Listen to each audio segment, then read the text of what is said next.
Episode 18. Beberapa bulan kemudian, Aleta datang ke Bakelar untuk menemui kekasihnya yang masih bertugas di sana, sekalian untuk menjenguk Ele, karena sudah lama ia tak bertemu dengan sahabatnya. Kehamilan Ele pasti sudah besar. Sesuai janjinya, Aleta datang untuk membawa kabar gembira.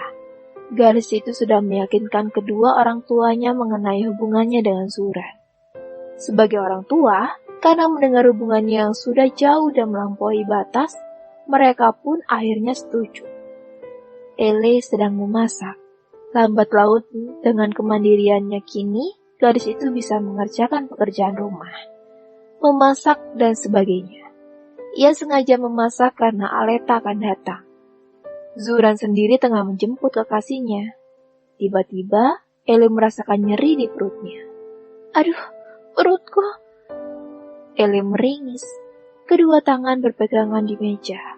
Sakitnya terasa amat luar biasa. Bahkan usia kandungannya belum genap 9 bulan. Dari sisi paha nampak darah mengalir. Ele panik. Darah apa ini? Sebisa mungkin ia mengambil ponselnya. Belum sampai, Aleta dan Zuran keburu sampai. El, kamu kenapa? Tanya Aleta. Gadis itu menghampiri dan bantu memapah Ele yang berjalan sempoyongan. Kak, bantu aku cepat! Teriak Aleta. Zuran segera datang karena teriakan Aleta yang begitu kencang. Ada apa tak?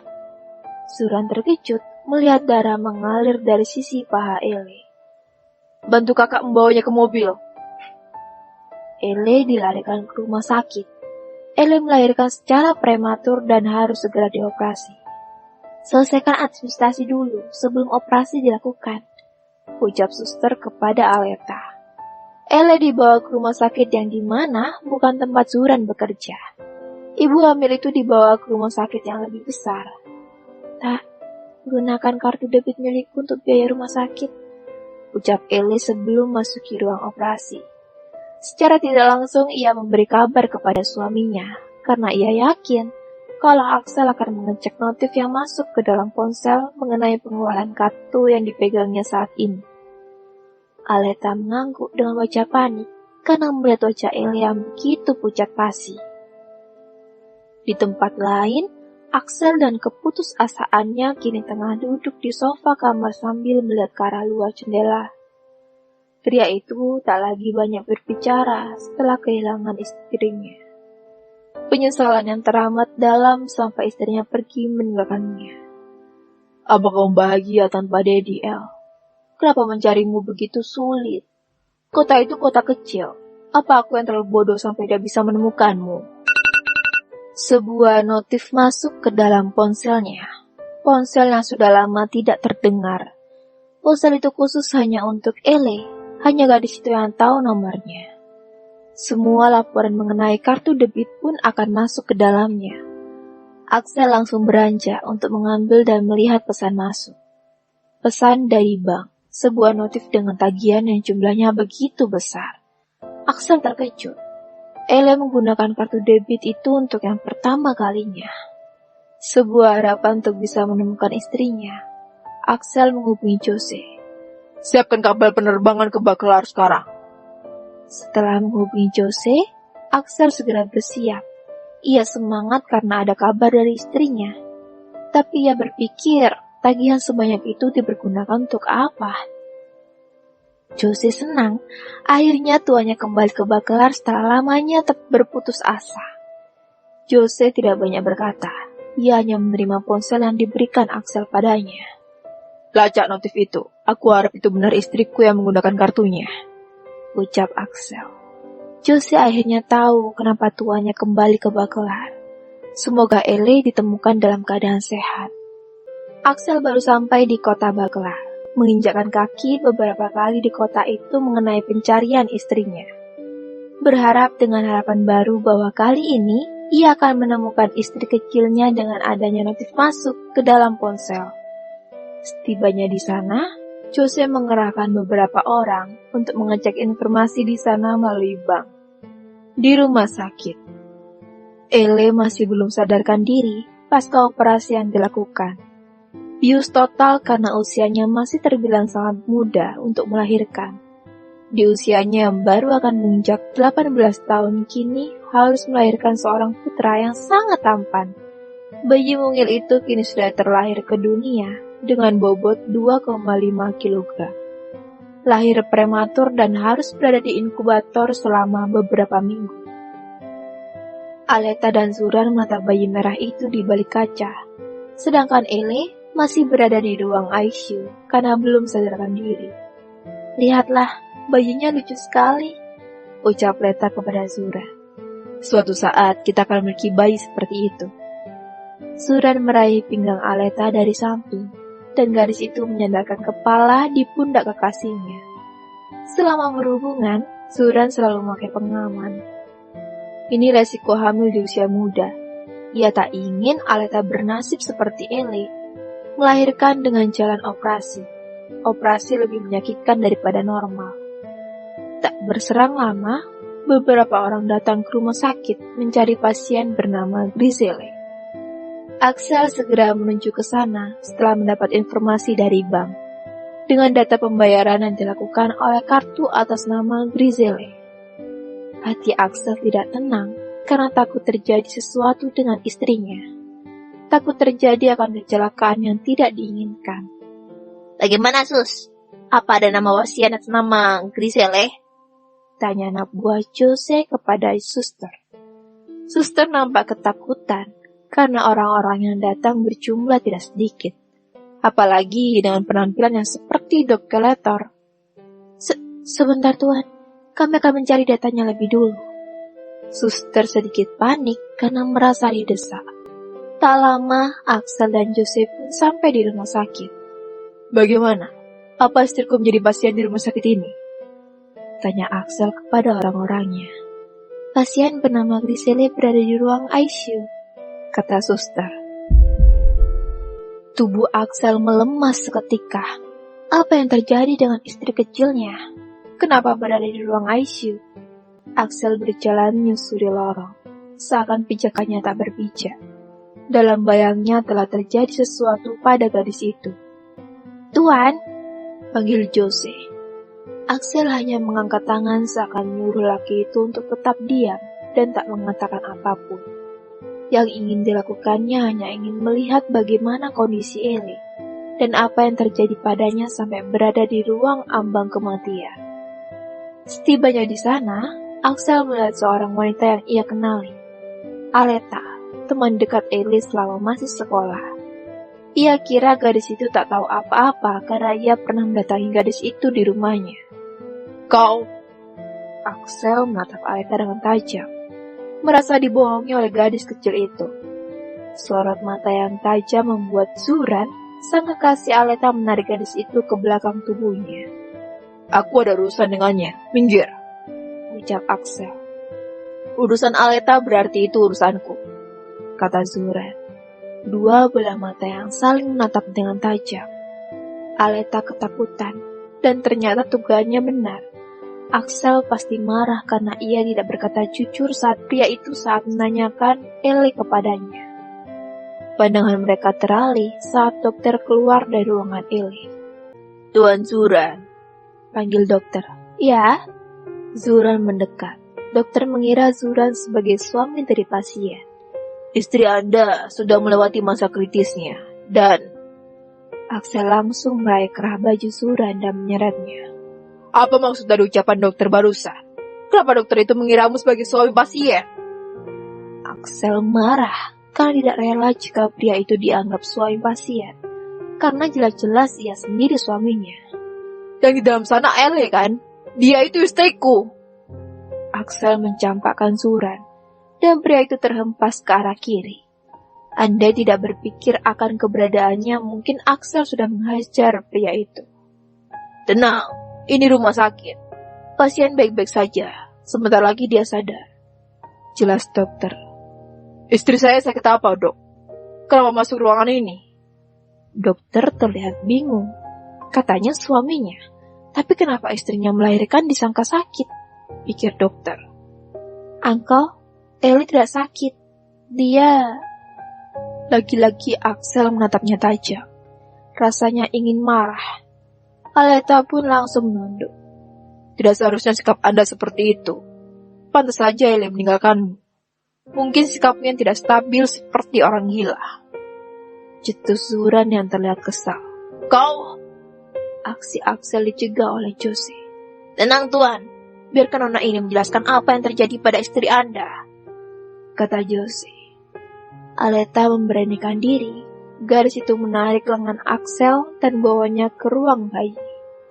Jarak yang tidak terlalu jauh membuat Axel tak mampu berucap, walau hanya sekedar mengomel. Uncle lihat bayi yang sangat mungil itu? Tanya Aleta. Axel menatap bayi merah itu di balik kaca, lalu menatap ke arah Aleta. Itu darah daging Uncle. Itu jawaban kenapa Ellie berada di sini. Tuturnya. Darah dagingku. Axel kembali menatap bayi mungil itu. Tanpa terasa matanya berlinang air mata. Dia anakku? Tanyanya. Iya, bayi itu anak Uncle. Ellie pergi dalam keadaan hamil. Maafkan aku tidak memberitahu Uncle. Ellie yang memintanya karena dia takut Uncle menyakitinya. Setelah mendengar penuturan Aleta, Axel berlutut di lantai. Ia tak bisa menahan beban tubuhnya sendiri. Syok.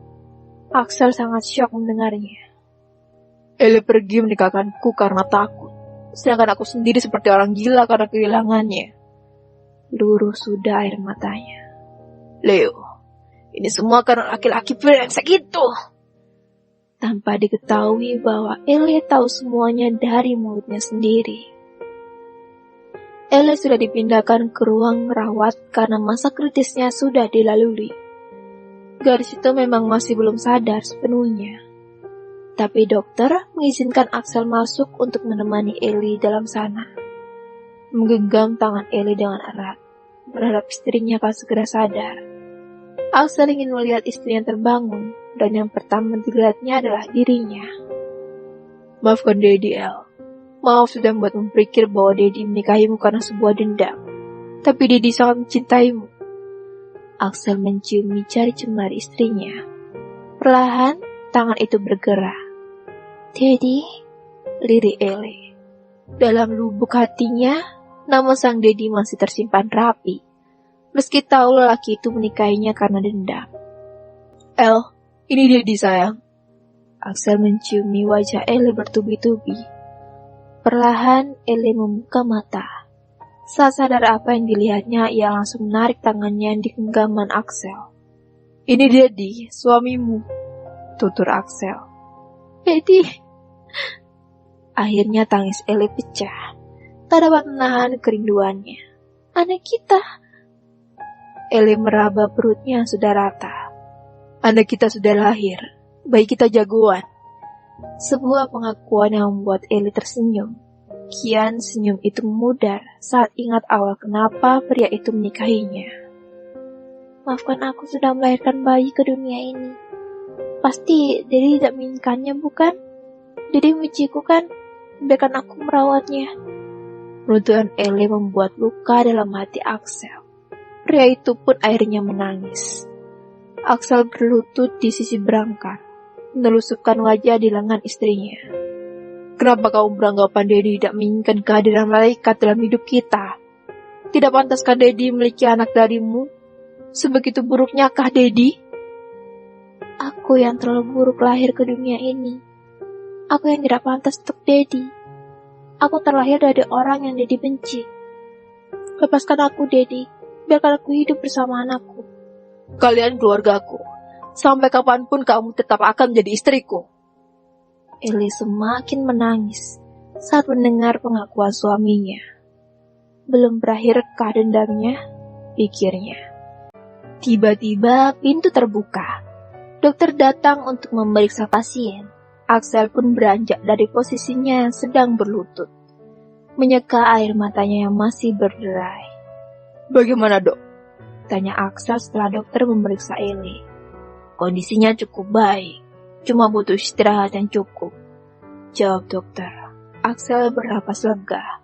Lalu bagaimana dengan bayi kami? Tanya Axel lagi.